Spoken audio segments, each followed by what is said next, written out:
تابعوا برنامجكم شكون غادي يستثمر في مشروعي سبيسيال ستارت اب. اكتشفوا المزيد على الموقع inov.inwi.ma. إنوي معكم كل يوم.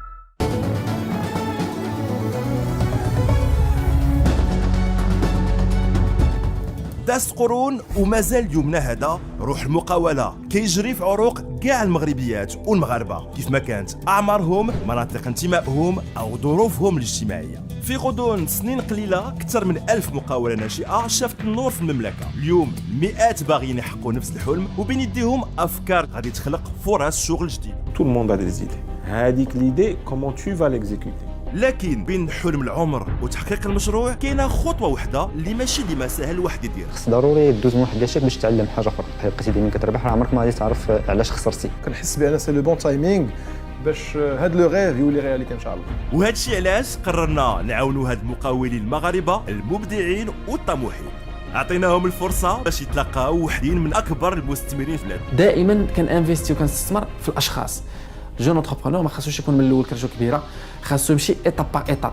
الحامل ديال هذه المقاوله يكون اون بيرسون بعدا باسيوني انجاجي. المشاريع ديالهم كتمثل النجاح وكتعطي صوره على الاقتصاد المغربي الجديد. Qui aujourd'hui opère dans 14 pays en Europe, qui fait 3,5 milliards de chiffre d'affaires, on a 6500 employés. وجاو اليوم باش يسمعوا المقاولين ديالنا ويتخذوا قرار واش يستثمروا فلوسهم في مشاريع. أعز الأمثال الحسنية على قلبي لأن هي كانت مساجمة مع البيزنس، يقول لك اسمع كلام المبكينك ولا تسمع كلام المضحكينك. وماشي غير الفلوس، واش غادي يواكبوهم ويعطيوهم وقتهم. ديجا شكرا جزيلا على هذا الحل الذكي. حقيقة أنا جو سوي سيدويت.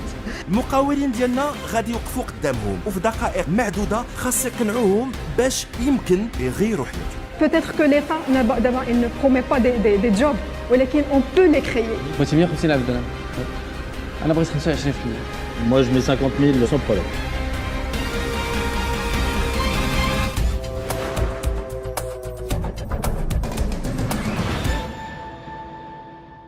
مساء الخير عليكم، مرحبا بكم في برنامج سبيسيال ستارت اب. شكون غادي يستثمر في مشروعي على قناه دوزام. هذه 4 اسابيع وحنا كنعيشوا كل مره على ايقاعات عروض المرشحين اللي جاونا من جميع انحاء المغرب باش يدافعوا على مشاريعهم امام المستثمرين.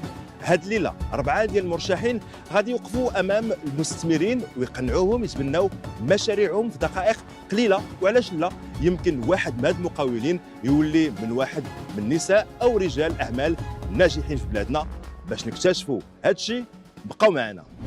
واحد يدير لا ديمونستراسيون والاخر يقدم لنا المشروع. عندنا رؤيه اننا نسوقوه في دول اخرى، فخر ومفخره المغاربه. نستعملوا المواد المحليه ونخلقوا واحد لو سونتر كولتوريل. ممكن هذا المشروع يمشي بعيد. تجربه غادي يعيشها اي مغربي لاي مغربيه. واحد الدوار سميتو اكويم بعيد على تيشكا ب 10 كيلومتر. D'abord, ça fait 4 ans que je suis d'abord à Naf el Maghreb. J'ai commencé ma première société dans le e-commerce d'ailleurs. كيقدر يطروا المشاكل ولا لي زيغور. دابا على تحت الشتاء والثلج، واش هذا الشيء غيبقى زعما شاد؟ انا هاد الدومين ما تنفهمش فيه. تحط البروفي باش يكون في سميتك باش ما يجيش شي واحد اخر ياخذوا لك ويدير بحال. ربي اللي عالم بها. هذه المساله راه طرات ديال بصح، يعني انا من الناس اللي طرات لهم هذه القضيه هذه. دونك قررت انفيستي كاع داكشي اللي عندي. بارك الله عليك.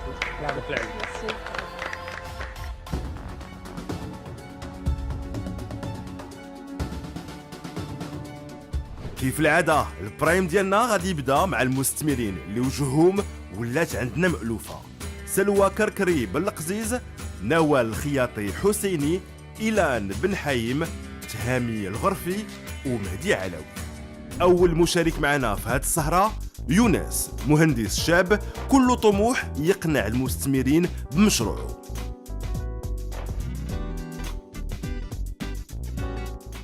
يونس وزري 28 سنة، أنا تزاديت في مدينة الرباط، وبحكم أن العمل ديال الوالد كان كيخدم في التفتيش ديال التعليم اضطرينا أننا ننتقلوا لمدينة سيدي بن-نور اللي تماك تميت فيها الدراسة الابتدائية والإعدادية والثانوية، وحصلت على شهادة البكالوريا في هذيك المدينة.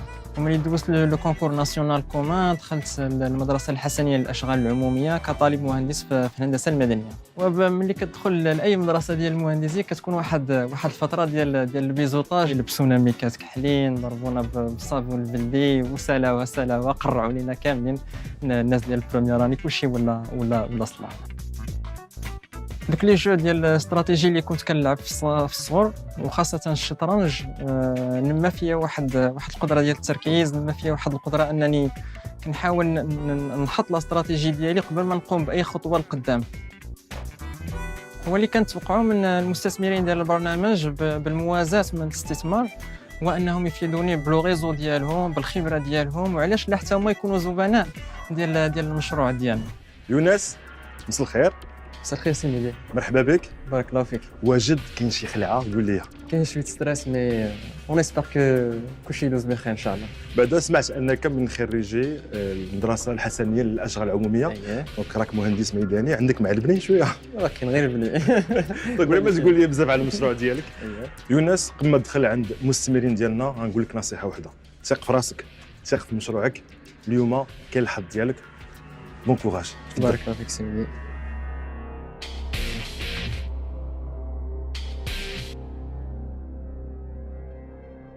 السلام عليكم. السلام ورحمة الله، مرحبا بك. بارك الله فيك. كنقدم لكم راسي يونس وزري، مهندس دولة ومؤسس شركة إيكودوم ماروك، اللي هي واحد الشركة ديال البناء الإيكولوجي ديال المنازل والبنية التحتية من أجل السياحة القروية على شكل قبب من خلال استعمال مواد محلية خاصة التربة المحلية. الفكرة جات ملي كنت مازال طالب مهندس في المدرسة الحسنية، وكنت منخرط في العمل الجمعوي، وبحكم ان التوجه ديالنا كان فيما يخص كل ما هو بناء وهندسه وهذا، اختارينا المشكل الاولي هو المشكل ديال الهشاشه في البنايات.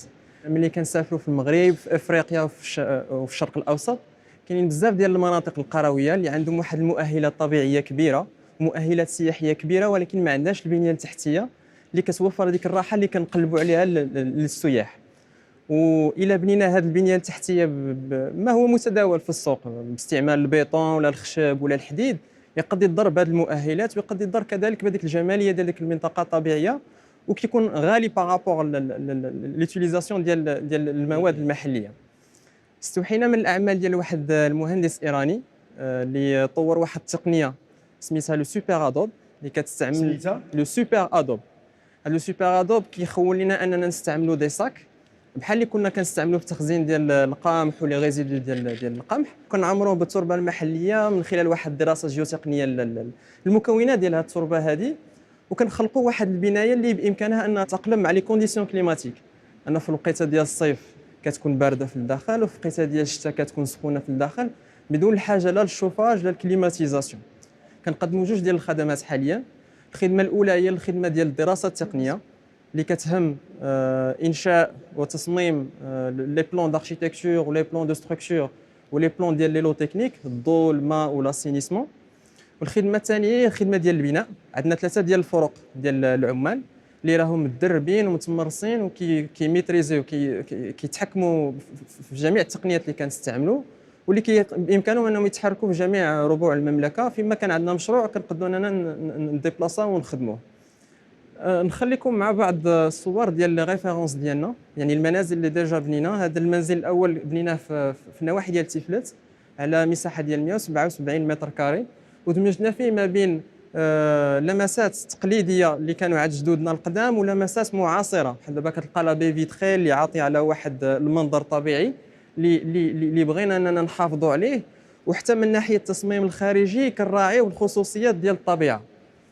كاينين دوطخ ريفيرونس. هذا بنايه اللي بنيناها في بنقرير، اللي من خلالها بينا بان يمكن لنا نمشيو على دي فورم اللي راهم عاديين، واخا لا فورم انيسيال هي لا فورم ديال القبه، ولكن بامكاننا اننا نخلقوا الاشكال العاديه مراعاه للثقافه المغربيه. نحن الناس كنبغيو نجلسوا في الصالون يكون مربع، يكون عندنا لي كوان دغوا وهذا بنفس التقنيه، وعندها نفس المزايا ديال العزل الحراري.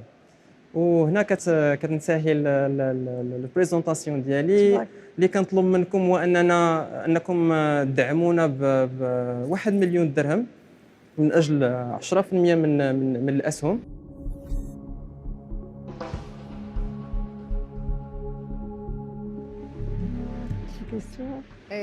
واش لي زوتوريزاسيون عاديين كاي بنايه، ولا كاين شي ولا معايير مغايره؟ هذه راه السلامه ديال السكان اللي كاينه وراء هذا الموضوع. انا متفق معك. كاينين هما جوج ديال لي ريغلومونطاسيون اللي خرجوا فيما يخص البناء بالتربه والبناء بالمواد المحليه. كاين لا ار سي بي تي سي لا ار بي سي تي سي لا ريغلومونطاسيون باراسيسميك دو كونستركسيون اون تير اللي كان الهم ديالها في الاساس هو ترميم المآثر التاريخيه وترميم المنازل القديمه اللي كانت عندنا باللوح وبالطوبيه. ومن خلال هاد لا ريغلومونطاسيون هذه وزاره ديال التجهيز والنقل بشراكه مع لامي اللي هي لاجونس ماروكين دو ليفيكاسيتي انرجيتيك خلقوا مجموعه ديال القواعد اللي خاصهم يتحترموا في اي بناء بالتراب ولا بالمواد المحليه فيما يخص البنايات الجديده. حنايا كشركه كنحترموا هاد لا ريغلومونطاسيون هذه وكتخول لنا اننا نحصلوا على التراخيص اللي بغينا. La deuxième réglementation هي la RTCM. La RTCM هي la réglementation thermique de construction au Maroc. حتى هي مكلفه بها لامي الله يعطيهم الصحه راهم خدامين في الميدان هذا. هذه كتهم ليفيكاسيتي انرجيتيك في الباتيمون. كي دي ليفيكاسيتي انرجيتيك داك لو ماتيريو تاع يعني التراب المحلي معروف بان عنده خصائص فيما يخص العزل الحراري. يعني هو بحال كتقول واحد ان ارغيومون دو بلوس اللي خاصو يتستعمل باش تخلق هذيك البنيه اللي كتكون باسيف اون تيرم دو كونسوماسيون انرجيتيك ما كتستهلكش فيها الانرجي بزاف. لان لو سيكتور ديال البي تي بي هو ثاني سيكتور كونسوماتور دينيرجي من وراء الترونسبور في العالم اون جينيرال. شحال هاد الدار مثلا شحال الثمن ديالها؟ حنايا بالنسبه موين بالنسبه للثمن كيعتمد على 3 ديال المعايير. المعيار الاول هو الدراسه الجيوتقنيه ليتود جيوتكنيك ديال لو تيران ديالكم باش نعرفوا شنو عندكم. غير موين هذا اللي بعتي ديجا. انا جايك تعرف المغرب دابا تعرف المغرب شنو فيها. لا حيت هاد المعايير خاصهم يكونوا في البال باش الا كانت شي انفلونس صغيره على البري بارامتر كاري تعرف منين جات. لا كنقول يونس انا الفوخشت ما بين وبين. انا غادي نجيك هو المعيار الثالث غادي نعطيك لي فوخشات على حساب. المعيار الثاني هو لاكسيسيبيليتي ديال لو تيران واش جا على الجبال جا على الوطار عليه طريق عليه بيست. هذا الشيء باش نحدوا هذيك لا لوجيستيك حيت غادي يكون عندنا كذا تكلفه خاصه للنقل. غادي يكون عندنا عمال غادي يكون عندنا دي تراجي كيمشيو ويجيو خصنا حتى هما ناخذوا المعيار الثالث. المعيار الثالث هو لا فينيسيون. واش بغيتي تمشي سور اون فينيسيون ديال لو ستاندين ولا لو موين ستاندين ولا لو ستاندين. وكاينين دي زونبري دو غام يعني الثمن البازيك من ايش كيبدا من 2100 درهم في ستاندين. شحال 2100 درهم؟ 2100 درهم المترو حتى ل 4500. شحال تيكون في المترو ابوبخي موين؟ اللي بغيتي حنايا في لي ريفيرونس اللي بنينا 25 متر كاري كما بنينا 250 متر كاري. كنحاولوا نادابطيو هذاك التصميم على حسب. حسب. بغيت نرجع للبلاد فين خلاقيت في وزان بغيت واحد الدويره بحال هذه في وزان نبقى نمشي ندوز فيها الويكاند شحال؟ غير انا وراجلي وثلاثه الوليدات شحال؟ دونك غادي تكون عندك واحد لا سوبرفيسي ديال 50 ولا 60 متر غتختاري ستوندين ديالك ونديروا عمليه حسابيه 3560. لا بغاش يبيع جبت كالكولاتريس. في الموين ستوندين غتقام لك ما بين 25 حتى ل 30 مليون. اخيرا قلنا الثمن 25 حتى 30 مليون. 300,000 درهم. بارابور البيطون غادي توصل واحد 40 حتى ل 50 هذه المينيموم. دابا على تحت الشتاء والثلج واش هذا الشيء غيبقى زعما شاد؟ حنايا اون ديفلوبي اون اكسبرتيز. بحال دابا اللي خدينا المنطقه ديال اكويم هذيك فيها الثلج كتوصل درجه الحراره في الشتاء ناقص 5 ناقص 10 وفي الصيف كتوصل ل 45 حتى ل 50. هي هذه الصوره. يعني لا فورمولاسيون اللي غادي يدار في اكويم ماشي لا فورمولاسيون اللي غادي دير الا جيتي مثلا نواحي الرباط ولا نواحي كازا ولا نواحي يعني كتقول انه لا تحت الشتاء والثلج ما كاينش مشكل. ما كاينش مشكل. هذا لو سونتر كولتورال. عندي السؤال الثاني الله يرضي عليك. نكمل لك غير الفكره. شفنا بان ما كاين مشكل خصنا ندوزو خلي السؤال الثاني. السؤال الثاني الله يخليك شنو هو رقم المعاملات ديالك؟ اخر رقم معاملات درنا كان 2.5 في 2019. 2020 شحال؟ 2019. 2020 كان ظرفيه خاصه. كنا عشناها غادي نساليوها ان شاء الله ب 1 مليون درهم. مزيان. جاتك 100 كوموند يعني باش تصوب هاد 100 دار واش عندك الامكانيات كي غادي دير ليها؟ هذاك الشيء علاش انا واقف قدامكم اليوم باش غادي يكونوا عندنا فروق ديالنا خاصين لي كليون اللي غادي يخدموا معنا حنا ديريكتومون. ولكن الناس الاخرين اللي بغاو انهم تما يستافدوا من هذه التقنيه هذه غادي يكون عندها واحد المعايير اللي خاصهم يتبعوها. وبهذا الشكل هذا غادي يمكننا اننا نشدوا 100 كوموند 200 كوموند في المغرب. يعني غتخدم معك مجموعه من الشركات الصغرى الاخرى اللي يقدوا هما اللي يبنيو وانت تعطيهم لا ماتيير بروميير. ولكن اسمح لي باش دير هادشي خص واش درتي شي بروفي خص يكون عندك لو بروفي اللي اون كور فوالا خص تحط البروفي باش يكون في سميتك باش ما يجيش شي واحد اخر ياخذوا لك ويدير بحال. Bravo. Merci. Franchement, super présentation très claire. Je connais rien à la construction. Mais j'ai beaucoup d'amis d'architectes et je suis sûr que si je leur montre ça, ils vont adorer. Oui.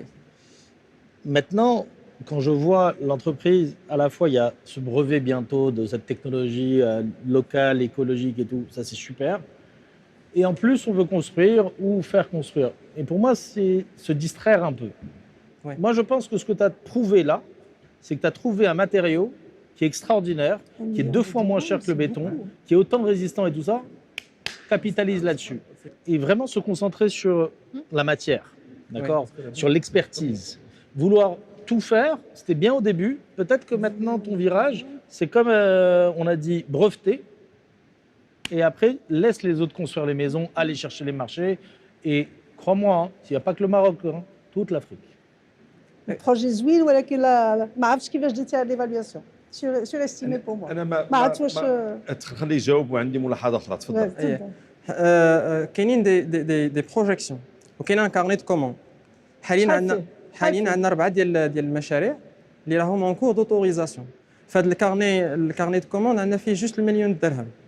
دونك هذا هو اللي كيشرح واللي كيخولنا اننا نيفاليو لونتربريز ب 10 مليون درهم. سور بابي سي با سور بابي عندنا شي حوايج اللي راهم مشروع هائل. كاينين 4 ديال المشاريع في هذا الكارني دو كوموند. كاينين 2 ديال الناس منهم اللي عندهم ان ريزو. الا سمحتي غير ملاحظه اخرى كاين واحد الفينومين ديال البوش اوغي بيان سور هذه معروفه حنا البوش اوغي راك دوز الشاشه حنا ولي اونتربرونور. راك الشاشه لا غير باش زعما نعطيك فكره. دابا راه عندك بوش اوزيو بوش اروغاي وعندك كلشي جمعتيهم كلهم داك دايز في الشاشه. على هذه المقاوله هذه 30 عام والحمد لله الا نجحت الا دير بوش اوغاي ملي تيكون لا كاليتي راه سا مارش سي تامي. لا انا عندي اولا كنحيي الروح ديال المقاول، كنحيي العقلانيه والمايند سيت ديال المهندس. انا كنفتخر ملي كنشوف مواطن بحالك عندنا في البلاد، والله يكثر من تارك، الله يجعل الشبان اللي كيشوفوا يقولوا هذا الولد راه زايد ولا يمكننا نديروا بحاله. بغيت نقول لك فكره واحده، انا ما كنفهم حتى شي حاجه في هذا الميدان وعلى كل حال كنشجعك لان كيظهر لي بان كاين واحد المجال جديد اللي انت بكل جرأه وشجاعه مشيتي فتحتيه. كان يمكن نفس المبلغ مليون ديال الدرهم تجيب لي فكره وتقول المشروع غنعمل واحد البروفي، انا غادي نخدم الناس وغادي نمشي لواحد المستوى اللي كبير، لان الحمد لله انت عارف بان العالم القروي فيما يدار. انت سمعتي الخطاب ديال جلاله الملك الله يسرو كيقول لك اودي راه خصنا نشوفوا الطبقه الوسطى في العالم القروي. اذا كاين ما يمكنلكش تخدم بوحدك. دابا ملي كنشوف 10 مليون درهم ضرب الحساب، 10 مليون درهم هي 30 33 35 ضارب واحد المبلغ ديال 30 مليون الدويره. يعني ما شحال القدره اللي كما قال الاخ، شحال القدره ديالك. يعني خصك الله يكثر خيرك تشوف هذا المشروع باش ما يبقاش انت بيدك دير كل شيء، تقدر يكون الاثار ديالو لامباكت على المستوى الوطني، ولكن انت يكون عندك فيه مدخول وربح. هذه نصيحتي لك نعطيك، كنتمنى لك التوفيق. انا في الحقيقه عندي واحد لا بروبوزيسيون با en tant qu'investisseur mais en tant que cliente. Alors je vous passe commande tout de suite devant mes amis à droite et à gauche. المشاهدين شاهدين عليك، قايد عليك جواز غادي ديرها ليا في وزن ان شاء الله، مشاهيه ديرها ليا في وزن. شوف ما غاديش وما غادي تسبق حتى شي حاجه، يعني الارض كاينه وغنسبق لك باش تخدم، يعني ما يكونش عندك مشكل ديال التريزوري. فوالا هادشي اللي نقدر ندير. ما خديتيش مستثمر، خديتي واحد الكليان شد معاه البوند كوموند من بعد. الله يوفقك تبارك الله. كاين البوند كوموند هنا وبوند كوموند هنا. بين الودان في الجبل. مرحبا بين الودان. بين الودان مزيان. كتعرف بعدا فين كاين وزن وكتعرف بين الودان. وصافي من دابا بدا دير ليتود ديالك. شكرا. اخرين ما بغيتش باش نتوما تبنيو وما عندكمش مشاريع.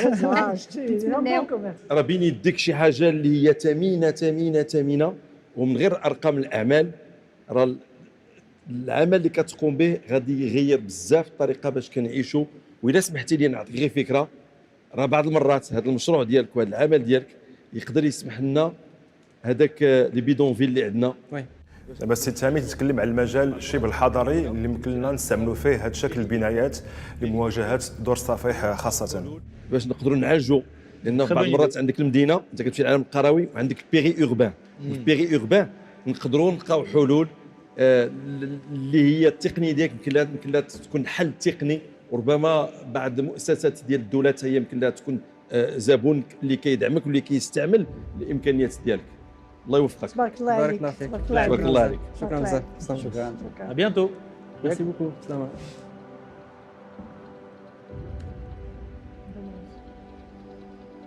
Déjà, bravo pour la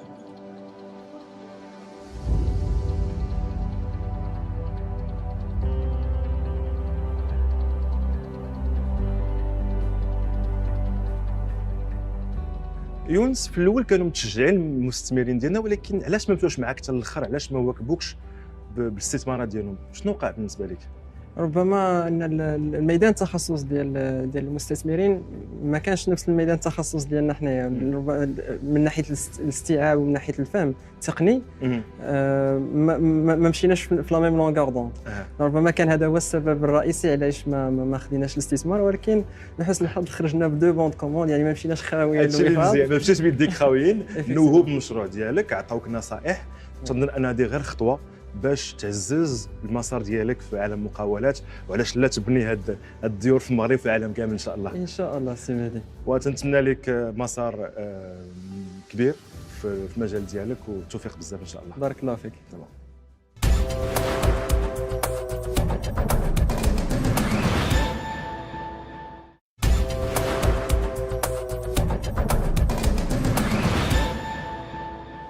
المشارك الثاني معنا غادي يوقف قدام نفس المستثمرين: سلوى كركري بالقزيز، نوال الخياطي حسيني، إيلان بن حايم، تهامي الغرفي ومهدي علوي. المستثمرين غادي يستقبلوا نايل بعد سنين قضاها فرنسا. هذا المقاول رجع لبلادو باش يخلق المقاولة ديالو.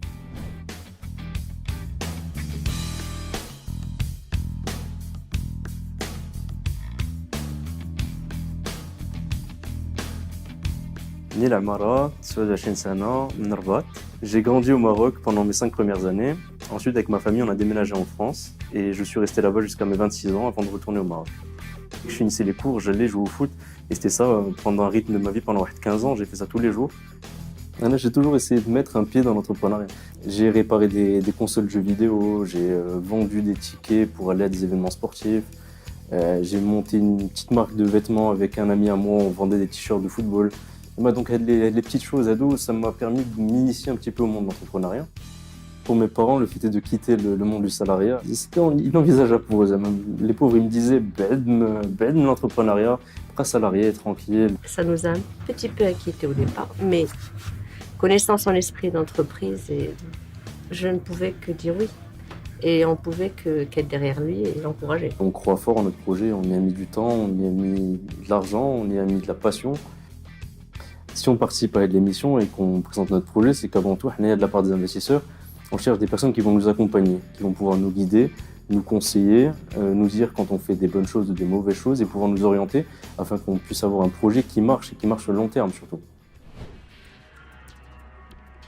هاجر، نيل، مرحبا بكم. سلام عليك. دوزتوا مراحل بزاف كما توصلوا للبرايم اليوم، واش مستعدين؟ واش وجدتوا لهذا البرايم؟ بيان سور مستعدين، كاين واحد شويه ديال ستريس، شوز كي نورمال، مي الحمد لله راني اوبتيميست. انا بعدا سمعت نيل وهاجر انكم وجدتوا لنا واحد الماكينه، واحد لا ماشين، واحد الاله اللي انا متاكد انها غادي تجذب الانظار ديال المستثمرين ديالنا وعلاش لا المشاهدين ديالنا. انا بعدا متشوق، شنو وجدتوا واش تقنعوا هاد المستثمرين اليوم؟ On a la promesse marketing qui est forte. On sait très bien que le message il est difficile à être entendu. On va faire la démonstration en direct. On a ramené tout notre matériel. L'équipe est au complet. زعما ان شاء الله ça va bien se passer. بلا ما تكملوا ليا بزاف نخلي التشويق للداخل. قبل ما نخليكم تدخلوا عند المستثمرين ديالنا نعطيكم نصيحه واحده: ثقوا في مشروعكم، ثقوا في راسكم، هذه الفرصه ديالكم، وحد سعيد. تفضلوا.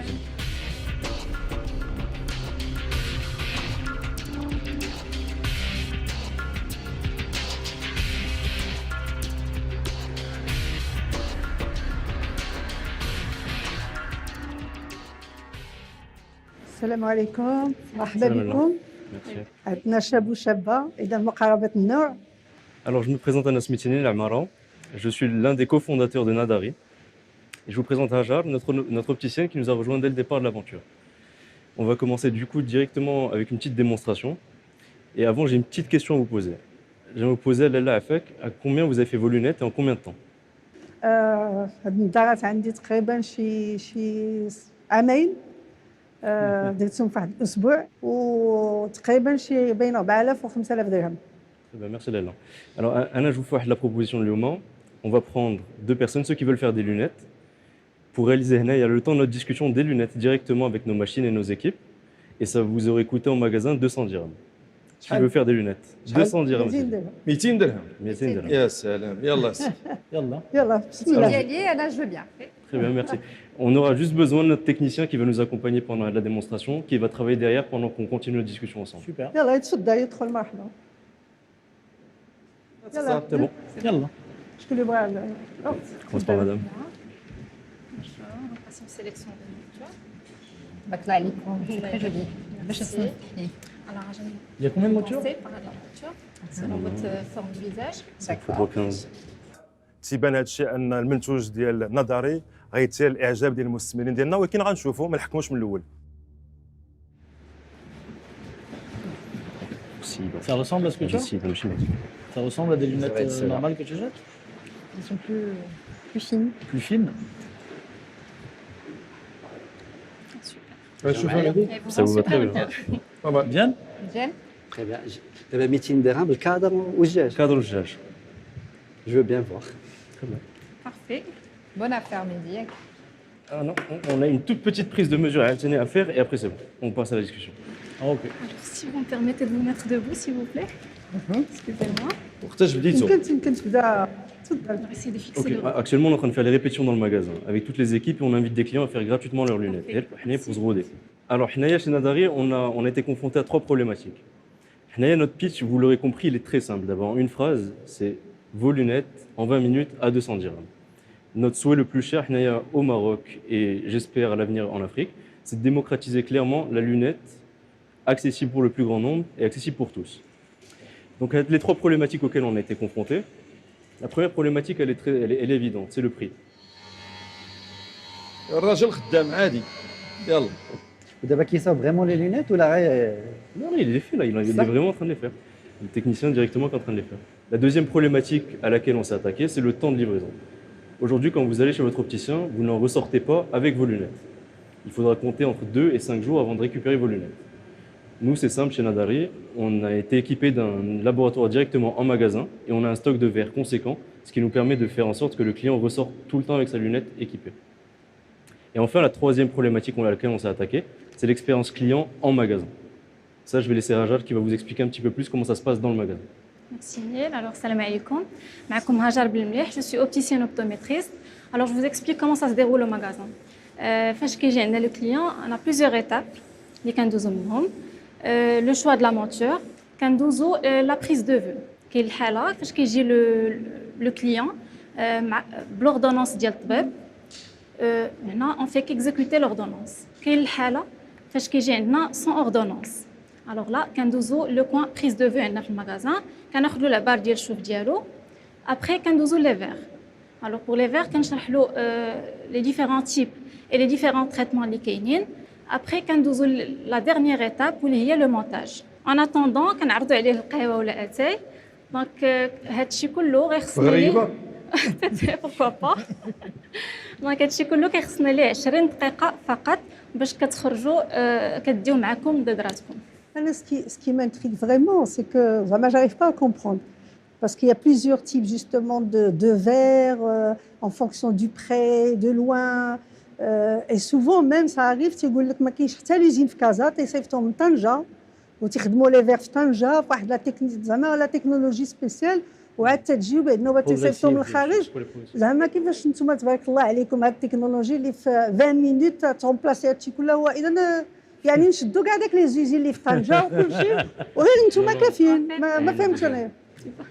En fait, la nature de verre اللي هضرتي عليها c'est des verres progressifs. ديال البعد وديال القرب. هادو ما عندناش. ما كديروهمش.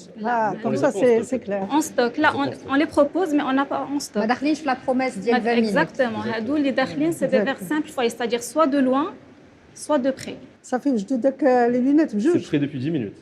On peut vous les ramener. Ah ouais Oui, oui. Génial. Et en termes de qualité, les lunettes ديالكم الجودة ديالهم واش كاين شي معايير واش كاين Ben là, on va vous les faire essayer. تجربيهم On va vous les faire essayer, mais là vous allez nous parler de la Ouais, qualité. déjà, Et regarde après, si ça là, marche. je vous détaille la qualité, qu'est-ce qui se pratique dans le monde en termes de qualité, il n'y a pas de problème.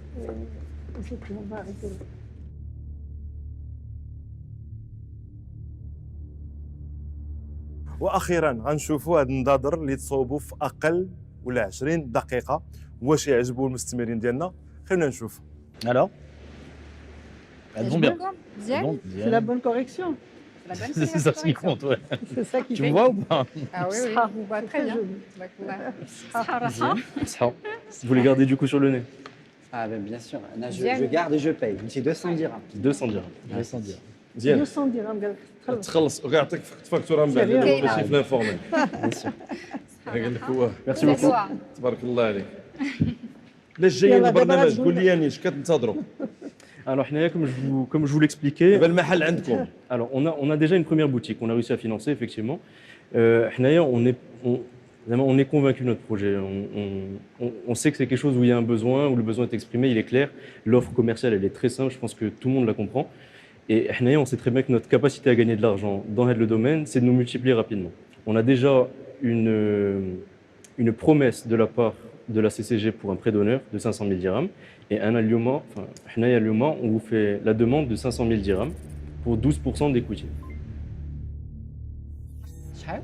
500 000 dirhams. 50 مليون سنتيم Pour 12% يعني ديال الشركه. Exactement. يعني ليفالواسيون ديال الشركه 5 مليون ديال الدرهم Exactement. C'est ça. تقريبا. شحال درتوا الشيف دافير في العام؟ Alors, on vient de يلا commencer. كيبداو يلا لا كيبداو. جا عندهم ديجا شيف دافير. Là, je peux vous donner des chiffres si vous voulez. Actuellement, pour être rentable, Hnaya, on a un seuil de rentabilité de 11 lunettes vendues par jour. Par jour. par jour. Par jour. في النهار في النهار. Notre prévisionnel actuellement est calculé sur la base de 16 lunettes vendues par jour. Si on complète les hypothèses à dos, on réaliserait un chiffre d'affaires prévisionnel de 3,3 millions de dirhams. Pour un bénéfice net à la fin de l'année de 800 à 900 000 dirhams. Donc actuellement, il y a de la demande, bien sûr, c'est pour financer directement une deuxième boutique. Si vous voulez, en fait. Non, est-ce que les deux premières elles vont financer la troisième? Bah, parce que sinon. En fait, c'est exactement ça. En fait, si Non, vous on voulez, finit jamais. l'argent qui est dégagé du bénéfice de deux boutiques, actuellement deux On peut boutiques payer une pilotes, troisième. permet de payer tous les 6 mois une nouvelle boutique sur l'ouverture. Moi, je voulais avoir une question un peu innocente, parce que j'ai vu tes chiffres et j'ai vu le truc. Super rentable, c'est propre, c'est très bien fait, etc. Mais pourquoi ne pas aller à la banque, tout simplement? Pourquoi venir et donner une partie de ton capital? Pourquoi tu as besoin d'avoir dans ton capital des investisseurs comme nous? Alors, on s'est posé la question avec mon associé. C'est quelque chose, la voie bancaire, on y a déjà pensé. Mais évidemment, il y a quelque chose que l'on cherche chez un investisseur qu'on n'aura pas chez la banque. Nous, on cherche des serruriers, on cherche des gens qui nous ouvrent un réseau, qui nous donnent des conseils, qui nous accompagnent dans l'aventure, qui croient dans notre projet. Alors, qui veut accompagner Nadari? Nadari, qui veut monter dans le train de l'aventure pour mieux voir. Moi, de toute façon, moi, je suis très intéressé par ce projet. Très bien. Parce que la scalabilité, là, c'est simple, c'est un hanous, deux hanous, trois hanous, et après on les multiplie. Le besoin, il est infini dans tout le Maroc. Il y a 35 millions de personnes. Même s'ils sont très jeunes, je pense qu'il y a beaucoup de gens qui ont besoin de lunettes. Donc pour moi, il y a un marché, il y a un beau business model. Moi, c'est un dossier qui me plaît beaucoup. Et bravo. انا مستعد ناخذ من الفلوس اللي خدمت عليهم سنين وحطيتهم والله العظيم خدمت عليهم بالمعقول ونحط عندكم ربما كافيش بزاف ولكن نستثمر عندكم 50,000 درهم راه غير العشور ماشي بزاف ولكن انا قدمت 50,000 درهم وتوكلوا على الله باش نذاكروا ونحاولوا نبنيو هذا المشروع ونعطيوه واحد باش نقدروا نقدموا النظر للمغاربه اللي محتاجين وما قادرينش يخلصوا بزاف. سي تامي بمعنى تيقولوا الواد يعمر بالنقط. اييه انت درتي النقطه الاولى وانا ندير النقطه الثانيه بحالك. شحال غدير؟ غندير حتى انا 50,000 درهم. يلا ها انتم جمعتوا 100. احنا بدينا. انا votre النظر اللي درتو ليا m'ont convaincu donc elles sont offertes donc je donne rien je rentre dans le capital de l'accompagnement. انا مستعده نمشي معكم دونك نشوفوا مع الاخوان باش بدات نعطيكم واحد اون بروبوزيسيون جروبي Oui, je pense qu'on va faire ça. لان الجميع مستعد يمشي معكم ويواكب معكم هذا المشروع ديالكم. عطيونا واحد دقيقة واحد نتشاوروا بيناتنا دقيقه تفكير واحد دقيقة عطيونا نتشاوروا بيناتنا. اسمي جوست اكوتي. بالي باقي متردد بزاف السي مهدي ولكن غيتشاور مع المستثمرين باش يحاولوا انهم يواكبوا هاد المقاولين. Il faut qu'ils exécutent ce qu'ils ont dit. Hein. Ouais. Il faut qu'ils fassent ce qu'ils ont dit. Il faut qu'ils fassent ce qu'ils ont dit, mais on va faire ça par écrit pour les emmener à... là où il faut. واش تظنوا انهم يعطيكم المبلغ اللي بغيتو نتوما؟ On espère. زعما حنا on a fait notre proposition, j'ai l'impression qu'ils sont toujours en débat l'dakhil. Je pense que notre produit a plu et on espère que ça va marcher. انا بعدا بان لي ان مشروعكم ثار الانتباه ديال 4 المستثمرين. نتمنى لكم التوفيق بلا ما نعطي لكم دخلوا اكتشفوا واش غيعطيكم المبلغ اللي بغيتو. تفضلوا.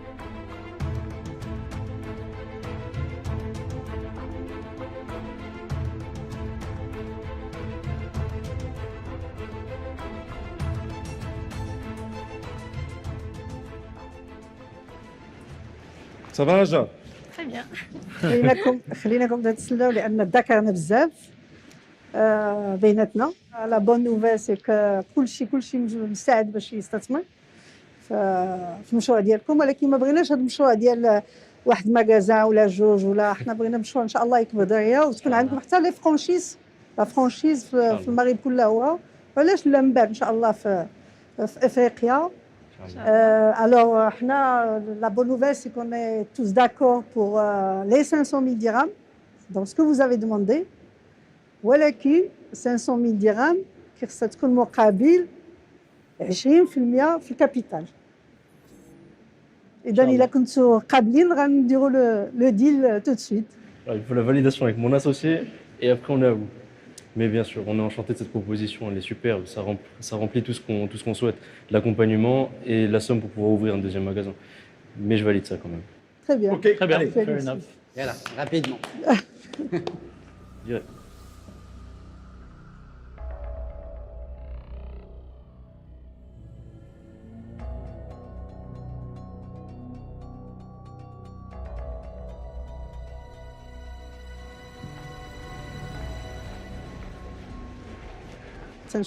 تنشوف البسامات على الوجه باش نعرف شنو هو الجواب ديال الشريك Poker ديالك. face, on dit pas. Comment C'était poker face, on fait durer le suspense. Mais du coup, on a discuté avec mon associé. On a une contre-proposition à vous faire. On aimerait garder du coup les 500 000 dirhams, bien évidemment, mais contre 15% de notre société. C'est ce qu'on vaut pour toi. Bon, c'est ce qu'on vaut pour vous. Alors, Nil, حنا 20% سي دوماج. اما غتاخذوها اما غادي نحبسوا دابا. On refuse. الله يعاونكم، تبارك الله عليكم. تبارك الله عليكم. يلا.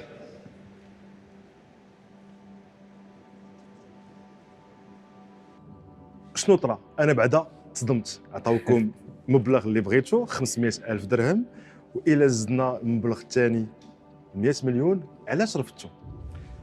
Écoutez, le montant il était fixé. Certes, les investisseurs, ils nous ont donné le montant les traitements. Mais nous donner 20% de notre société. Pour elle, le type de montant, c'est pas possible. C'est-à-dire que le montant, normalement, ne nous finance même pas une seule boutique. Donc le jour où on veut avoir 10 boutiques, qu'est-ce qui se passera?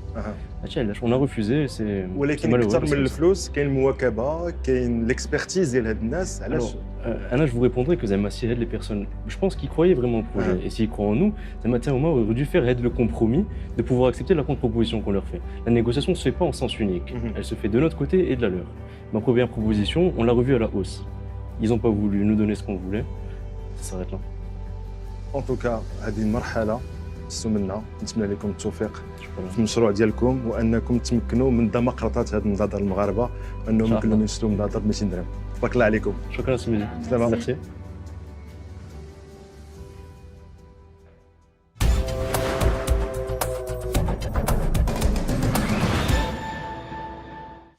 انضموا لنا لاستقبال المشارك الثالث هند صالح، طاهر العالمي، اخوان زهير ومحسن الخليسي، وبجانبهم مازال معنا تهامي الغرفي. المشارك اللي كيوجد راسو لمواجهه المستثمرين هو امين، تايق في مشروعه ومآمن بالافكار ديالو.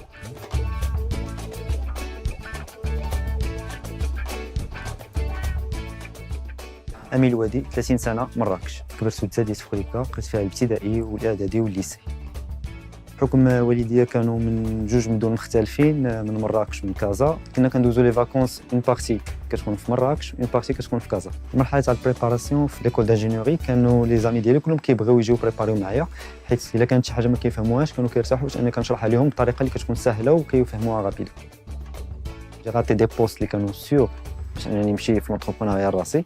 ثاني حاجه هو ان لا في بيرسونيل ديالي تي امباكتي. En parallèle مع لاكتيفيتي تاع لونتربرونيا اللي داير دابا، انني وليت بروف ليكول اللي قريت فيها وليت كنقري فيها، وهذا الشيء رجع ابارامون لمي بارون حيت هما بجوجهم اساتذه تاع التعليم. حدثت من الاكسبيريونس دونك اوتيديون، عرفت اشنو كيحتاجوا باش يعرفوا على لي نوفيل تكنولوجي وكيفاش يقراوهم. زانفيستيسور اللي غادي يكونوا معنا بغيتهم يكونوا اونجاجي في لو بروجي، نعطيو اون فالور اجوتي ويكونوا كيفالوريزيو البروجي كيف ما كنفالوريزيه انا، ويساكريفيو عليه كيف ما كنساكريفي عليه انا بزاف الحوايج. امين، مساء الخير. مساء الخير. مرحبا بك. بعد اول حاجه عجبتيني جاي ضحك وهادشي تيبين انك واثق من المشروع ديالك. ما كرهتش تعطيني شي فكره على المشروع ديالك، شنو هو، اين قطاع؟ المشروع ديالنا هو عنده علاقه بالقطاع تاع العقار، ولكن ما كنبنيوش. انت ما تتبنيش؟ لا. اذا يمكن خدمات لا تحسين العلاقه ان شاء الله. كي غادي يكون وهذا الشيء نعرفوه. خما نخليك تمشي تشوف المستثمرين ديالنا، نعطيك نصيحه واحده هي انك تثق في راسك، تثق في مشروعك، وهذه راه الفرصه ديالك، وتنتمنى لك التوفيق ان شاء الله. ان شاء الله. شكرا. تفضل وجود كوراج.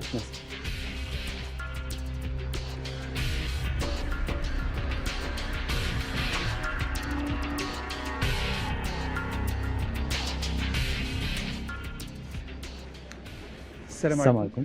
السلام ورحمه الله. مرحبا بك. السلام عليكم. مرحبا. امين الوادي 30 سنه، كنقدم مشروع بيتي ساغم اللي هو مشروع ديال المستثمرين العقاريين والمنعشين العقاريين.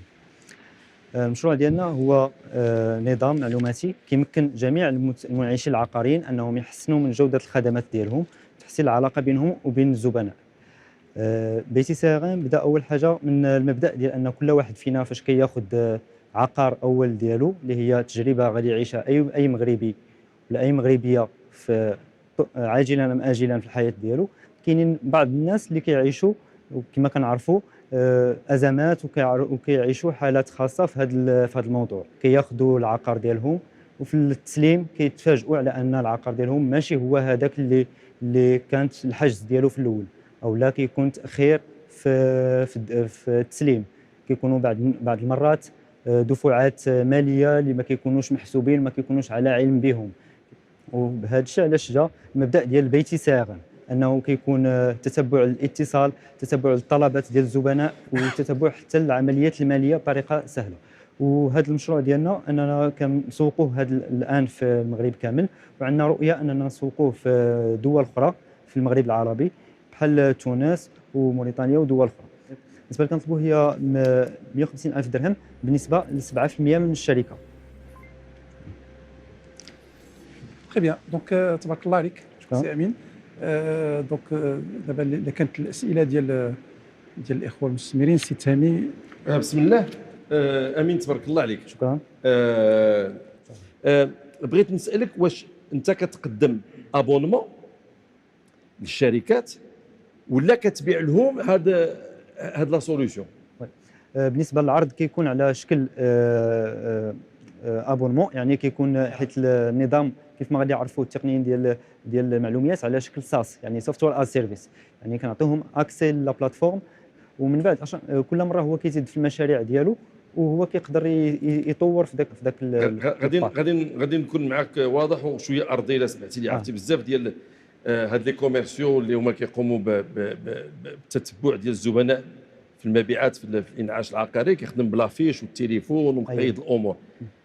واش غادي تقدموا لهم شي فيديو، شي وسائل باش يقدروا توضحوا لهم اولا بان راه تقنيه في المستوى ديالهم، في المتناول ديالهم، يقدروا يستعملوها، وثانيا خصهم يغيروا الطريقه اللي كيشتغلوا بها باش هما يستافدوا ويحققوا ذاك المبيعات ديالهم. نعم.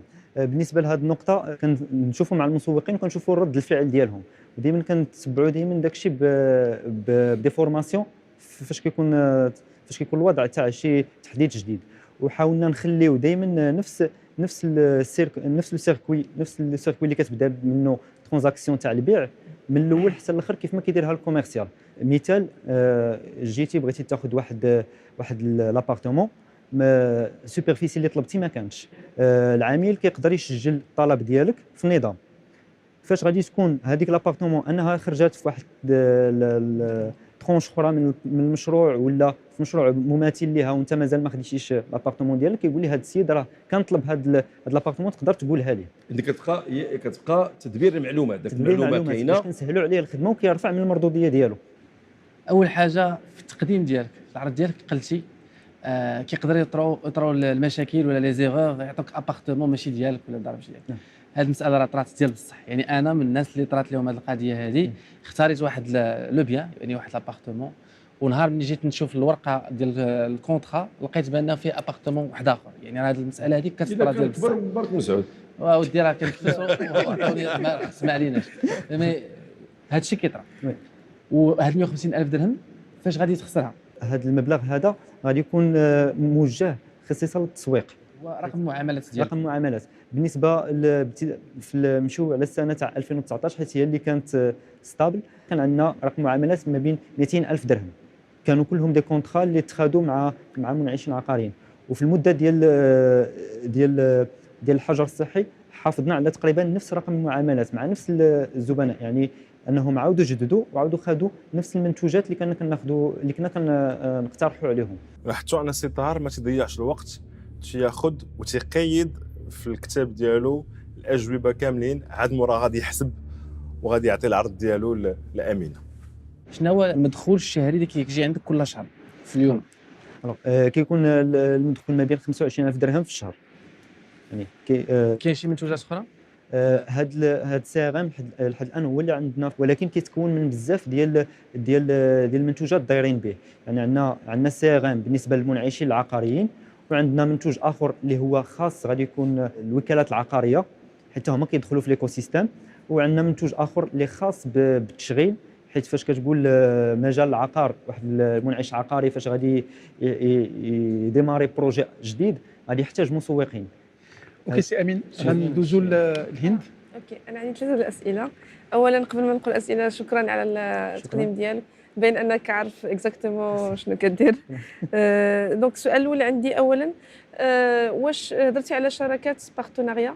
شنو انواع البارتناريا اللي عندك ومع شكون؟ فاش بدا الحجر الصحي هضرنا مع واحد المجموعه ديال الاتحادات ديال الوكالات العقاريه، وبدينا في الاتصال مع لي فيدراسيون اللي كيمثلوا المنعشين العقاريين، هي في طور انجاز لحد الان. عندنا واحد النقطه اخرى هي ديال التكوين، نحاولوا نخرجوا بحال دي سيرتيفيكا تاع ليوتيليزاسيون ديال هاد السي ار ام. ونقطه اخرى تاع الابناك، حيت كيف ما قلنا اننا كنعاودوا نخدموا على الطلبات تاع الزبناء، ان الابناك حتى هما غادي يكونوا شركاء ديالنا وشركه التامين، حيت اي واحد شرا ولا واحد بغى يشري غادي يفكر في الكريدي، في التمويل من عند الابناك، او لا فاش غادي يشري غادي يفكر في لاسيورونس. يعني هنايا غادي نحاولوا نجمعوا كلشي في ليكو سيستيم في واحد البلاتفورم اللي تكون كومبليمونتير ويكون الزبون انه مرتاح. بالنسبه للكابيتال، واش عندك دي زاكسيونير واحد اخرين؟ كاين كوفونداتور معايا اللي هو الاخ ديالي اللي بدا معايا من 2019 اللي عنده نسبه ديال 26%. داكور. غير واحد النقطه، السي ار ام للتوضيح هي كاستمر ريليشن شيب مانجمنت، هي نظام تسيير العلاقه او تدبير العلاقه مع الزبون، ياك؟ نعم. لاحظتوا ان امين تكلم بزاف على سي ار ام، ما تخافوش، هذا الشيء تيعني كيفاش انك يمكن تسير العلاقات مع الزبناء عن خلال مختلف ولا من خلال مختلف منصات الكترونيه ولا وسائل التواصل الاجتماعي. دونك محسن، السؤال وحاول الله يخليك سي امين تكون سريع في الجواب. واخا قول لي خويا محسن بعد. تفضل سي امين، شكرا جزيلا على العرض ديالك. الفكره جيده ممتازه رائعه، على اعتبار انه في هذه الفتره اللي فاتت ديال الجائحه يعني تبين انه الرقمنه ديال هذه المجالات، ان يكون عندي منعش عقاري رقمي، يكون عندي مسوق عقاري رقمي، يكون عندي الامكانيه اني نتواصل مع الزبناء بطريقه سهله سلسه بطريقه رقميه، شي حاجه اللي اساسيه. فالفكره ممتازه. انا الاشكال اللي عندي هو في في النموذج الاعمال، يعني البيزنس موديل. السبب بسيط، هو انه الا كنا كنتكلموا على مدخول شهري ديال 25000 درهم الان، واش ممكن تقول لي ابتداء من اي سنه وابتداء من اي عدد ديال الزبناء غتقدروا تغطيوا المصاريف ديالكم؟ هذه النقطه الاولى. ومعها شنو هما التوقعات ديالكم؟ ما غنتكلمش على 2020 سنه استثنائيه، ولكن في 2021 شنو التوقعات اللي كتكلموا عليها وبنيتوا عليها التقييم ديالكم؟ لان التقييم راه كيبقى كبير شويه، كنتكلموا على 150,000 درهم مقابل 7%، يعني كنتكلموا على التقييم تقريبا ديال واحد 2 مليون ديال الدرهم. بالنسبه للعدد تاع الزبناء اللي غادي يكونوا عندنا باش نغطيو التكاليف، هو 12 منعش عقاري في السنه تاع 2021. يعني نقدروا نزيدوا 7 تاع المنعشين العقاريين في هذه المده، نقدروا نغطيو التكاليف ديالنا، ويكون شفر دافير تاعنا كيتجاوز مليون ديال الدرهم. بالنسبه للسنوات الاخرى غادي يكون ما بين 4 مليون تاع الدرهم في 2022 بالنسبه ل 38 تقريبا 40 منعش عقاري، وبالنسبه ل 80 منعش عقاري في 2023 غادي تكون 8 تاع المليون ديال الدرهم، مع المارج كوميرسيال ديال 70%. بالنسبه هذا هو يعني ممتاز، شكرا. تري بيان سي امين. دونك انا ما غاديش يكون عندي بزاف الاسئله، بغيت غير نقطه واحده، هو واش عندكم ناس اللي مختصين في المجال ديال الانعاش العقاري، واش عندكم ناس في التسويق؟ بالنسبه انا بعدا غير السميه هذاك السارم راه ما كيفهموه غير الناس التقنيين، يعني خصكم تحاولوا شويه فهمتيني. علاش مشينا بعدا اول حاجه اش كاينه بيتي بيتي بدينا بيتي. الو بالنسبه للفريق فيه مهندسين اغلبيتهم كلهم تقنيين، يعني فورماسيون تكنيك. بالنسبه لهذا انا اللي كنمثل حلقات الوصل ما بين التكنيك وما بين الكليان، حيت كنديروا دائما واحد التحديث، كنديروا واحد لا بيريود دانتيغراسيون مع ان كليون بيلوت، يعني كنمشيو كناخذوا الطلبات وكنحاولوا نديروا دي بيست اللي كنخدموا عليهم، وكنشوفهم واش خدامين بالنسبه لهذا النوع ديال العقار وتاع النوع تاع المشاريع ولا لا. بالنسبه للتسويق كنا كنخدموا مع مسوقين اللي دي زابورتور دافير اللي كانوا كيخدموا معنا، داكشي علاش بغينا نديروا ديبارتمون، بغينا نديروا ايكيب ديال الكوميرسياليزاسيون تاعتنا. تري بيان. دونك ندوزوا لقرارات الاستثمار. دونك سي تهامي. انا ما غنتبعش في هذا المشروع، ولكن عندي سؤال اذا سمحتي لي. دابا انت طلب 150,000 درهم، الى جاك شي مستثمر هو منعش عقاري وقال لك نعطيك مليون ديال الدرهم، شنو دير؟ لا، وجاني طلب بحال هكا ورفضت، حيت ماشي سبا ايتيك باش انا غادي يكون معايا منعش عقاري بوضوح، راه غادي يشدك البيبان ديال الاخرين كلهم. هذاك الشيء، حيت ما يمكنش نكون مع منعش عقاري ونبيع المنعش العقاري. برافو عليك، هذا مستوى ديال النضج جميل، تبارك الله عليك. طاهر خلي انا هو الاخر راني عافاك. واخا محسن. انا صراحه يعني المشروع عجبني، لانه تخصصتوا في واحد المجال ومشيتوا فيه وبغيتوا تعطيو فيه القيمه المضافه. كذلك القيمه اللي عرضتي بالنسبه لي غير مناسبه، فبالتالي ما غيمكنليش نستثمر. اوكي. انا بالنسبه لي البروجي كنشوف ان عنده بوتنسيال كبير. بالنسبه للمشروع ديالكم يكون عندكم ان ابور ديال دي بارتنير اللي غادي يجي يعطيكم اكسي لواحد ليكسبرتيز، هذه ممكن تفيدكم اكثر من انفستيسمون فينونسي ديال اون اوتر بيرسون. داكشي علاش انا من وجهه نظري ما غاديش نقدر نكمل في هذا المشروع، ولكن كنتمنى لكم كل التوفيق ان شاء الله. ان شاء الله. تري بيان. شنو مدينه نتايا؟ انا دابا في مراكش. باش نحسب واش بعيده مراكش ولا لا؟ بغيتي 150,000 درهم. انا بغيت 25%. فكر وقول لي. قلت لكم ان السي طاهر ضرب الحساب ديالو، وفي الاخر عطى عرض ما كانش يتسنى امين، 25% من راس المال بلاصه 10% بنفس المبلغ اللي هو 150,000 درهم. الاقتراح ديالنا هو نبقاو على النسبه ديال اقصى حد هو 15%، نسبه 150,000 درهم. انا ما نقدرش نعطيك 15%، جوج الحوايج، لان انا ملي حسبتها لوفر اللي موالماني اليوم هي 25%، ولان هذا المشروع هذا انا ما باغيش ندخل معاك كبيزنس انجل عادي، باغي نحسب راسي كبارتنير في هذاك المشروع. داك الشيء علاش 25%. بالنسبه لنا بغينا هذه النسبه نحاولوا تكون عندنا القدره باش اننا ندخلوا ناس اخرين معنا في الكابيتال. انت 15% ولا والو 15 من حقك. والسي امين هذا هو الاقتراح ديالي. انا كنتمنى لك زعما بون كونتينياسيون والنجاح ان شاء الله غيكون، حيت انا كنامن بهذا المشروع. سي بوغ سا كنت حطيت الفلوس وحاط 25%. مي بون الا انت ما مقتنعش ما غاديش نقدر نبزز عليك. موقف محترم، تبارك الله عليك. تبارك الله عليك. بون كوراج. الله يعاونك.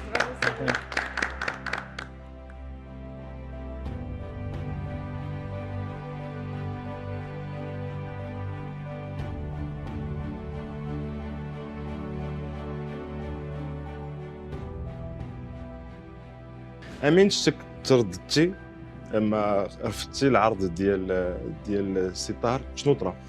بالنسبه لاي شركه كما كنقولوا الفلوس ماشي مهمين، ولكن حتى النسبه ديال المشاركه تاع البيزنس انجل خصها تكون في حدود باش انك تقدر تشارك في دي سيري اخرين ديال لي ليفو دو فون. كما كنقولوا ما كتنتهيش القصه هنايا. هادشي اللي كاين، هذا قرار ديالك تنحترموه. عندك طموح انك تنمي الشركه ديالك، وهذه غير خطوه في البناء ديال البيت ان شاء الله. ان شاء الله. شكرا بزاف. شكرا ونتمنى لك التوفيق ان شاء الله. ان شاء الله. شكرا، الله يبارك فيك.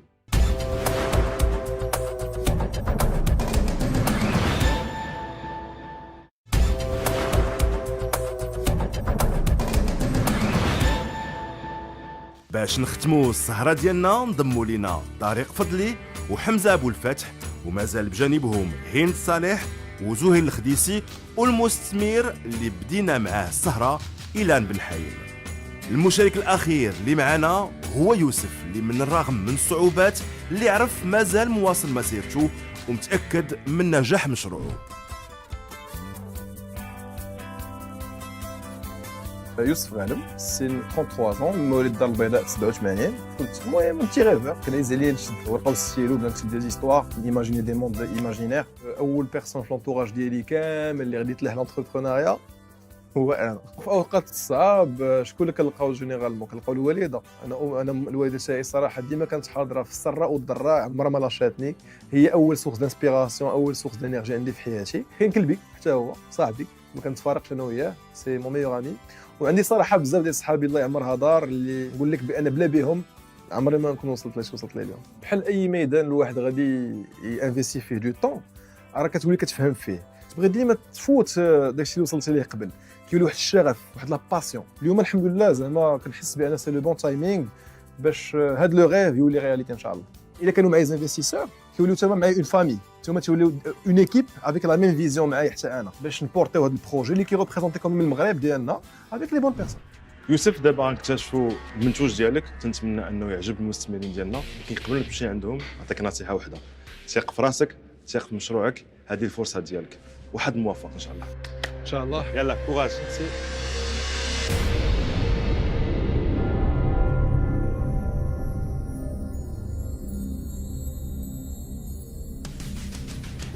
السلام عليكم. السلام عليكم. بونجور. السلام. سميتك؟ يوسف غانم. شونطي. مرحبا بك معنا وتفضل. ميرسي بوكو. الصناعه التقليديه، ميراث بلادنا، فخر ومفخره المغاربه، حرفه جدادنا. باقي عاقل فاش كنت صغير كنت كنمشي عند با سيدي فاس كيبانوا لي صناع تقليديين، لي زارتيزون، كل علاش خدام. كاين اللي خدام على البلاغي، كاين اللي خدام على الزرابي، وكاين اللي خدام على لي صاك ديال لو كوير. دازت الايام، دازت السنين، لقيت راسي مهندس معلومياتي، لقيت راسي ماتيماتيسيان، ولكن غير افوار مع لا ماروكينري ني لو ماركتينغ. دونك انا كنت كنستعمل دي صاك دو كوير من المدينه القديمه كناخذهم. من ديما كانوا كيعجبوني هاد لي بتي صاك اون كوير بحال هكذا، كتعجبني لا فينيسيون ديالهم، كيعجبني لو ترافاي مانويل. ولكن مع الوقت مع قوه الاستعمال تيوقعوك دي بتي ديفو، بحال بعض المرات لو زيبر ما تيبقاش تحل مزيان، بعض المرات لي سناب، لي بتي اكسيسوار كي فون لا ديفيرونس توقع فيهم مشكل، تو غالير بور فيرمي طون ساك. يا دي بتي ديتاي كي مون ديرونجي. تلاقيت مع واحد السيد في المعهد العالي ديال الصناعه التقليديه، شرحت ليه لو بوزوان ديالي، ورافقني خلال واحد الاسابيع باش نصمموا اول حقيبه جلديه اللي كتناسب الالتزامات ديالي الشخصيه. دونك انا شنو وقع فاش خديت داك لو ساك؟ صحابي كاملين بغاو لو ميم ساك، كيطلبوني منين خديتيه، وعطاتني واحد الفكره زوينه. صايبت اون فيديو في مون كاراج باش نقدم لهم ديك لا بتيت هيستوار، و 2 mois après لقيت راسي بايع 100 صاك ومصور مع 100 واحد. À quelques semaines d'un lancement d'une campagne de précommande internationale, انا ومون اسوسي تفارقنا وقعوا بيناتنا مشاكل وما قديناش نكملوا لافونتور اونصومبل. هذيك الفتره كانت من اصعب الفترات في حياتي حيت كنت عقدت بزاف الامال على العلامه التجاريه ديالي ديك الساعات وكان كيبان لي كاع ديك الخدمه اللي خدمت عليها بوندون 1 an ولا 2 ans كتمشي ليا قدام عينيا. الحمد لله كانوا عندي المسانده ديال الاصدقاء ديالي وديال لا فامي ديالي. دزت باغ بيريود تري ديفيسيل تماك فكرت كيفاش العلامه التجاريه تميز من العلامات التجاريه الاخرين. يوسف ريسبير اي ريبرون باش نسمعوك مزيان ونعرفوك اكزاكتومون شنو كتقول. Je dis pas que c'est pas difficile. On est tous passés par des moments difficiles. Continue. فين نرجع؟ لا mais continue دابا نيت فكرت قلت في راسي كيفاش نقدر ندير اون مارك كيفاش سو ديستانغي دي زوتر وفكرت في لا مارك نسميوها ميراتي احتفاظ على الميرات المغربي. C'est comme ça que Mirati est né. En septembre 2019, je me suis retrouvé avec les premiers sacs que j'avais fait Mdina Qadima, juste pour exister de nouveau. Et j'étais hésitant à revoir les ateliers avec qui j'avais travaillé, parce qu'il me restait presque plus rien. Et donc c'était ça, parce qu'on partageait les médias sociaux. Et je me suis accroché. J'ai pu lever Love Money. J'ai pu lever 300 000 dirhams de Love Money afin de reprendre mon activité. J'ai atteint le même niveau sur lequel je m'étais séparé avec mon ancien associé. Et j'ai commencé les campagnes marketing au mois de décembre. Décembre 2019. Donc l'objectif d'Ixaat, c'était simplement exister. Moi, j'avais en tête quelque chose de plus sophistiqué que ce que j'avais fait l'année d'avant. Entre-temps, Corona jette, les ateliers Hibso, on se retrouvait avec 0 stock, 0 vente. Et j'ai décidé de reconcevoir la marque de nouveau. Là, je rencontre Youssef, un designer 3D d'un calibre international. Il commence à reprendre mes modèles, il y apporte sa touche artistique. J'ai des centaines de milliers de vues organiques, sans publicité ni rien du tout. De France, d'États-Unis, partout dans le monde. J'ai des personnes qui me contactent pour la distribution, partout dans le monde. Saoudia, Australie, Nouvelle-Zélande, partout dans le monde. Donc là, je me dis... À partir d'une photo. Hein, comment? À partir d'une photo. Et donc, j'investis dans ce que j'ai باش نطلع الكاليتي الماكسيموم يعني بنفس الجوده ديال العلامات التجاريه الدوليه مصنوعيه دوليا في المغرب باش نقدر نكبروا من القيمه ديال الصناعه التقليديه في المغرب حيت عندنا من احسن الصناعات التقليديين في العالم. Et en même temps, on a été contacté par واحد l'incubateur. طلبوا منا نزيدوا واحد لا touche d'innovation في le projet. Et là, il y a eu des interactions par rapport à un smart bag. Donc on était en train de réfléchir comment est-ce qu'on peut rendre هذا le sac هذا connecté, كيفاش يقدروا المستعملين ديالو ما يتودرش لهم هذا le sac وكيفاش نقدروا نعاونوا الناس غير من التليفون ديالهم يعرفوا شنو هما لي زوبجي اللي كاينين à l'intérieur. Donc l'objectif c'est inchallah في courant 2021 on puisse lancer هذا le smart bag. Mais entre temps هذا le sac ما بقيتش كنستعملو وليت كنستعمل هذا le sac. Donc هذا le sac سميتو انيق un modèle parmi 15 modèles اللي كاين عندنا في الكاتالوج ديالنا وصلنا اليوم لواحد لا كاليتي qui nous permet d'avoir carrément du cuir hydrofuge. Je vous montrerai tout à l'heure comment. À part ça, عندنا un sac qui est très très fonctionnel donc qui permet تحطوا فيه وسط لو sac بلاصه l'ordinateur jusqu'à 15 pouces بلاصه الباور بانك les câbles اي حاجه اللي كيستعملها le professionnel moderne. Alors je vais vous montrer le côté hydrofuge comment ça fonctionne. حنا جميع en tant qu'homme d'affaires ou là en tant que professionnel moderne il nous arrive de prendre des cafés avec صحابنا والصاك ديالنا في la table. بعد المرات كنكون حاطين même l'ordinateur. Aujourd'hui l'ordinateur malheureusement on n'a pas toujours trouvé une solution de le protéger mais le sac on peut verser de l'eau ou là du café dessus وما غادي يوقع عليه والو. C'est un sac qui est hydrofuge. Alors je vous présente nos autres modèles. Donc عندنا un backpack qui s'appelle Moussafir. Alors انيق على ما ينشف شويه داك اللو جبت ليه خوه سي انيق en couleur bordeaux. Et العروسه ديالنا خليتها لا فان en fait جوج عروسات هما انيقات voilà comme ça. اليوم تقلب على le bon partenaire qui va permettre à l'artisanat marocain de rayonner à l'international. Je demande aujourd'hui 250 000 dirhams contre 5%, mais j'accorde plus de valeur à la personne qui va m'accompagner.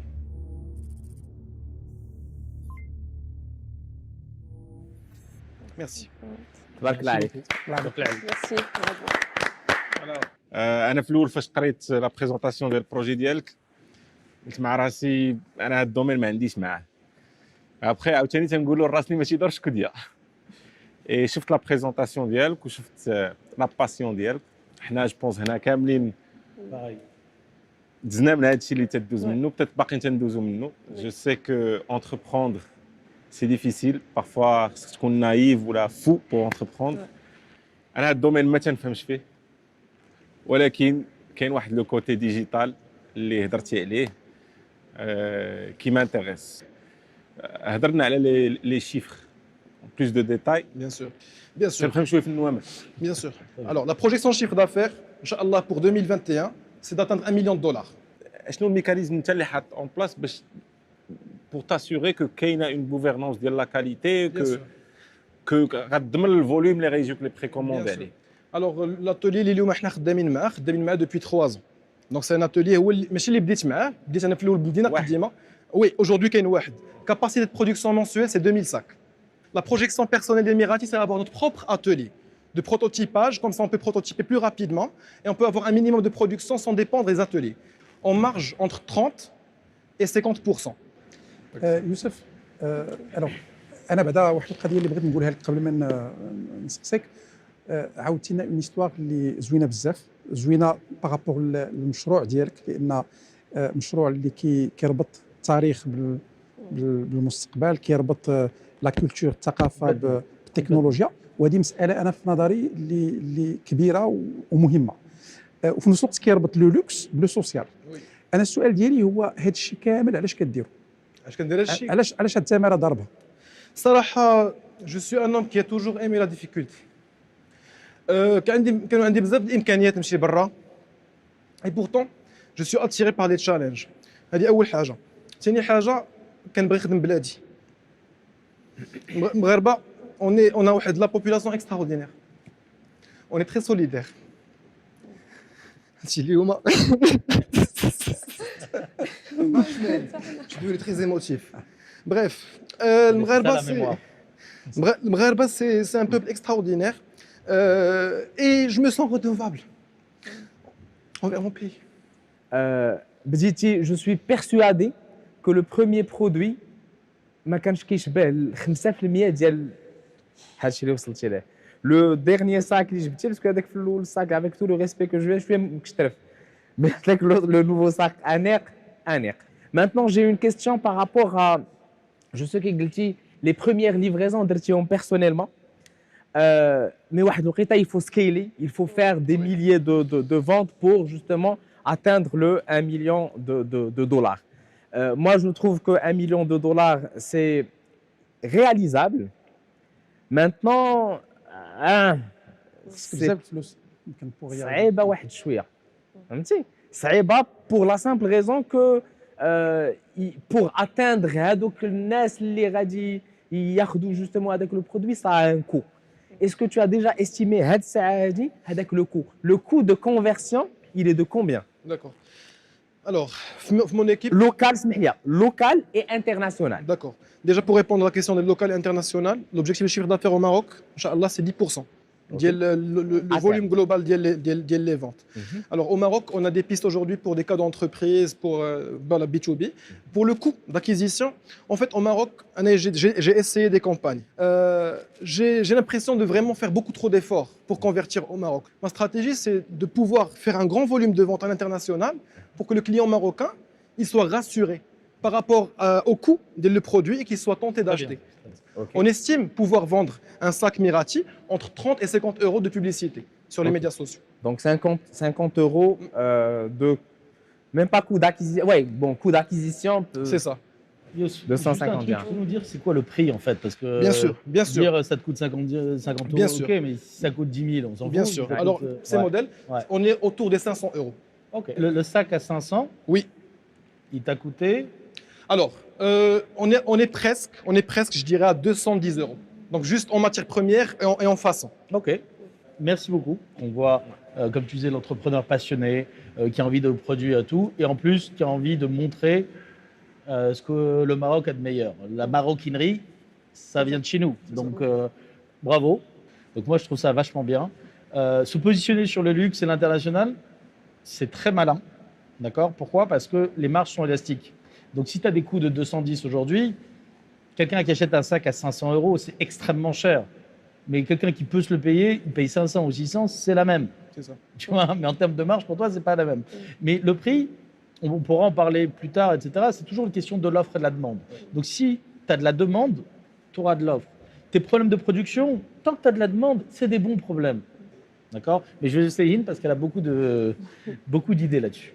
D'accord. Et merci beaucoup. D'accord. Merci Youssef pour cette présentation. Vraiment, ça fait plaisir de voir tant de passion. Vraiment, on la sent, on est en train de la vivre même. غادي نهضر بالعربيه دابا باسكو نهضروا على بلادنا الواجب لا بس عندي المهم عندي هذا لو بوين بزاف الواجب يعني عندنا واحد الواجب لبلادنا باش سورتو الشباب اللي كيكونوا تتاحت لهم فرص كبيره انهم يتعلموا ممكن يخرجوا برا ويستافدوا كل شيء كترجع للمغرب كتقول يعني عندي واحد الواجب اللي انني خصني نردوا لو جيف باك كما كيقولوا في هذا السياق غادي نهضروا على واحد القصه وقعت لي لا سيمين ديرنيير كنت مشيت لمدينه قديمه فاس هاد المره ملي مشيت سيتي ديفيرون باسكو سي لو كونتكست دو كوفيد و سيتي تري تريست فريمون لي ماغازان محلولين كلشي كاين مي يا بيرسون كي اشيت و ابري كنشوف زعما كنقول لك واخا ميم سي يا با دو توريست سي زارتيزون مازال كيفيقوا في الصباح وكيديروا الواجب ديالهم دونك قلت كاين واحد الواجب اللي حنايا داكشي علاش مانتيريس بوكو ا طون بروجي حيت بالنسبه لي انا واجب علينا ان هادوك لي زارتيزون نردوا لهم الاعتبار نفتحوا لهم افاق جديده فين يقدروا هما يبيعوا ويقدروا هذاك الميراث اللي بناوه باسكو هما اللي بناوه يقدروا تكون لا كونتينيتي ديالو اترافيرنا هنا فين لا تكنولوجي كتجي باش تاخذ المشعل كما كيقولوا كتحمل لو فلامبو اللي غادي يكمل من بعد. C'est un moment historique. On rentre dans l'émotionnel parce que je suis très émue en disant ça, mais vraiment on est en train de vivre un moment historique. درتي واحد اللعيبه شويه زوينه هي زوق تبيع. الزواق جوستومون هو اللي خلى aujourd'hui la perception ديال هاد الناس هادو اللي كاينين هنايا جو سوي سور كو ما غادي تكون بقيتي لاز هذاك الساك المكشتر ما غادي il n'aurait pas le même impact. Mais ça montre aussi منين بديتو فين غاديين وفين باقيين غادي تمشيو. C'était quoi le deal? C'était Donc le deal c'est 250 000 pour 5%. Pour 5%. Ouais. انا كنقترح 100,000 درهم اللي هي نقدر نستثمرها في هذا المشروع مع الزملاء ديالي نشوف شنو هما يقدروا يديروا. انا 100,000 درهم ولكن راه غادي نتبعك عليها غادي نخرجها منك. ها هي 100,000 وحده اخرى ها هي 400,000 شحال تعطينا؟ انا ما عندي لاش انا خلينا لك ولا ماشي ولكن ديك 5% تفاهم معنا فيها. لا كاين اللي يعاون حنا بغينا نعاونوا غير شوف معنا داك الشيفر. J'ai pas de problème par rapport aux chiffres. J'ai même des propositions à l'étranger qui sont très intéressantes, mais je suis ici pour vous. Donc on peut faire le deal de 500 000 dirhams pour 12%. On a combien là? 400? 500. On est à 400 000 actuellement. Moi je suis à 100 aussi. 100 aussi. 100 aussi. 500 000. 500. 500 000 pour 12%. Si tu oui. 15%. 15%. Adjugé. Adjugé, yallah. Tu les mérites. C'est dommage qu'il n'y ait pas le Covid, j'aurais aimé vous tendre la main. On se voit plus tard. Merci. Merci beaucoup Youssef. Au revoir. Et je vais t'acheter un sac. Ça marche, merci. فين الساك ديالنا؟ Je vais vous... المهم on en parle. الساك انا خرج ليك بيسي. On va lui acheter.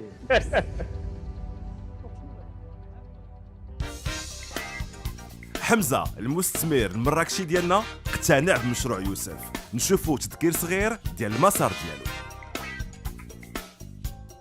Hamza Aboul Fath, moto Sharikat. Je suis lancé dans l'entrepreneuriat à l'âge de 17 ans, en 2003, avec la création de Genius Communication, qui emploie une quarantaine de personnes entre Marrakech, Casablanca et Rabat. J'ai في Marrakech, كبرت في Marrakech, قريت في Marrakech. Les parents, il faut dire que voilà, c'était un challenge pour moi, parce que أنا كان كيبان لي واحد البلان وهما ما كانش كيبان لهم هذاك البلان. Je me suis retrouvé avec un cancer à 29 ans. Un cancer que j'ai pas choisi, plein séance de chimio وخدام en même temps. وراه ما كانش يبقى غير الموت. راه بشويه الواحد كي غادي وكيطلع. Si chacun justement il va créer une entreprise il va employer 4-5 personnes. Alors, c'est 4-5 familles finalement qui vivent derrière. Donc, pour nous, en tant qu'investisseurs, l'idéal, c'est un match entre la personne et le projet. يوسف تبارك الله عليك، تحمسنا معاك، تاثرنا معاك وحسينا بالصعوبات اللي تيعيشها المقاول. انت في هذا المسار اللي دوزتي وتنذكر انك تلقيتي بزاف ديال المقاولات الناشئه، شنو هي العبره اللي خديتي في الاخير؟ صراحه اللي تعلمت وخا عانيت فيه بزاف، تعلمت نحمد الله. حيت اي حاجه كتوقع لنا في حياتنا خصنا نتعلموا منها العبره. وفاش كتكون امن بهذا البرانسيب ديال لا ريكونيسونس، ربي كيسهل عليك. والحمد لله هادشي اللي خلاني مثابر وصابر، وكنحاول كذلك نخدم على الاحلام ديالي، الامور اللي كتعجبني اللي فيها شغف كبير. كوم سا انا متاكد مليار في المية انني غادي نوصل لهم ان شاء الله. ان شاء الله انك خديتي اليوم 500,000 درهم كاستثمار من المستثمرين ديالنا، ومن هذا الشيء نزيدوا عليه ايضا واحد الولوج للمنصه ديال الكلاود ديال انوي كلاود سوفران، اللي يمكنك انك تطور المشروع ديالك وانك تامن المعلومات ديال والبيانات ديال الزبناء ديالك ان شاء الله. ميرسي بوكو مهدي. بون كوراج بور لا سويت. ا بيانتو ان شاء الله. ميرسي. نتمنى انكم قضيتوا سهره ممتعه ومشوقه معنا. قبل ما نودعكم نخليكم مره اخرى مع واحد الشخصيه البارزه في بلادنا. السلام عليكم.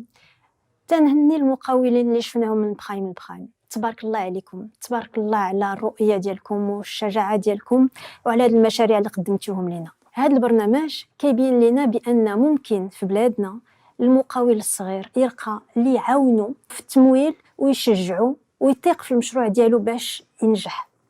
هذا الشيء بزاف في بلادنا ما طايقينش به. وباقي النصيحه العاديه اللي تعطيو للشبان هي قلب على شي خدمه في شي شركه كبيره وما تغامرش. بالعكس، هاد الشبان راه غامروا وغادي ينجحوا في المشاريع ديالهم، تبارك الله عليهم.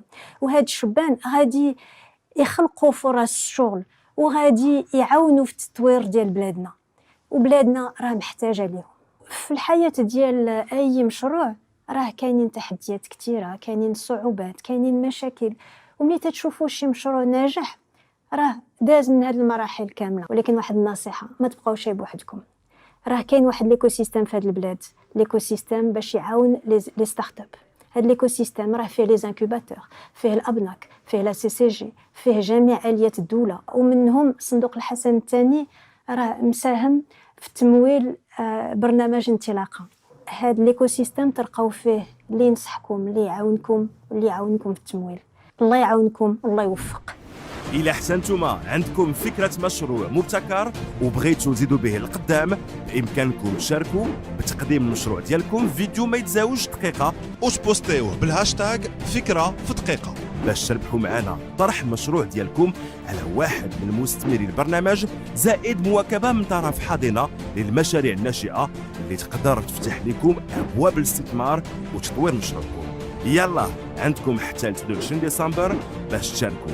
للمزيد من المعلومات يمكن لكم تلقاوها على innov.inui.info.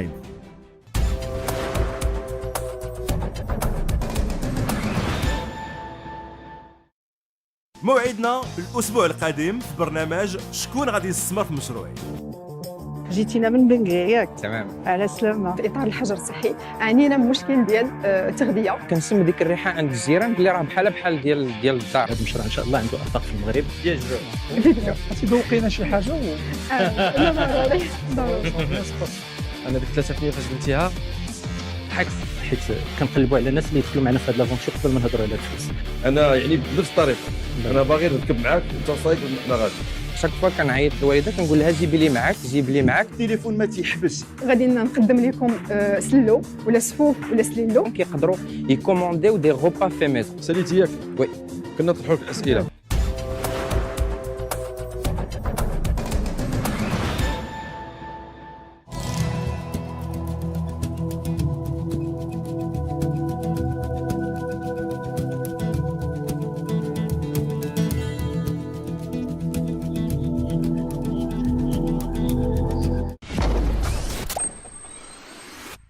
اكتشفوا مبادرات إنوي لتطوير المقاولات الناشئة على الموقع innov.inui.ma.